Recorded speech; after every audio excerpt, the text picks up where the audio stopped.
బద్రీనాథులో మొదట శివపార్వతులు నివసించేవారు. కానీ ఒకసారి నారదుడి సలహా మేరకు విష్ణుమూర్తి వైకుంఠం వదిలి సాధనకి భూలోకానికి వస్తాడు. తన సాధనకి అనువుగా ఉంటుందని బద్రీనాథ్కి వెళ్లడంతో అక్కడ ఒక ఇల్లును చూసి వెంటనే అది శివపార్వతుల నివాసం అని గ్రహిస్తాడు. దాంతో ఒక పథకం వేసి చిన్న పిల్లవాడి రూపంలో ఆ ఇంటి ముందు కూర్చుని ఏడుస్తూ ఉంటాడు. బయటకు వెళ్లి శివపార్వతులు తిరిగి వచ్చేసరికి పిల్లవాడు ఏడుస్తూ కనిపిస్తాడు. పార్వతీదేవి మాతృభావంతో వెళ్లి ఆ పిల్లవాడిని ఎత్తుకోబోతుంది. అప్పుడు ఆ శివుడు పార్వతిని ఆపి ఆ పిల్లవాడు సామాన్యుడు కాదు, అతన్ని ముట్టుకోవద్దు అని చెప్తాడు.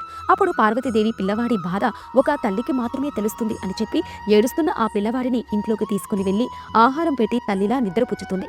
కానీ మరుసటి రోజు శివపార్వతులు బయటకు వెళ్లి చూస్తే లోపల నుంచి గడియ పెట్టి ఉంటుంది. అప్పుడు శివుడు పార్వతీదేవికి తమ ఇంట్లోకి వచ్చింది సాక్షాత్తు విష్ణుమూర్తి, అందుకే నిన్ను ముట్టుకోవద్దు అని చెప్పాను. సరేలే, ఎలాగో నీ బిడ్డ అని అనుకున్నావు కదా, తనకే ఈ చోటిని వదిలేద్దాం అని చెప్పి బద్రీనాథ్ నుంచి శివపార్వతులు కేదార్నాథ్కి వెళ్లిపోయారు.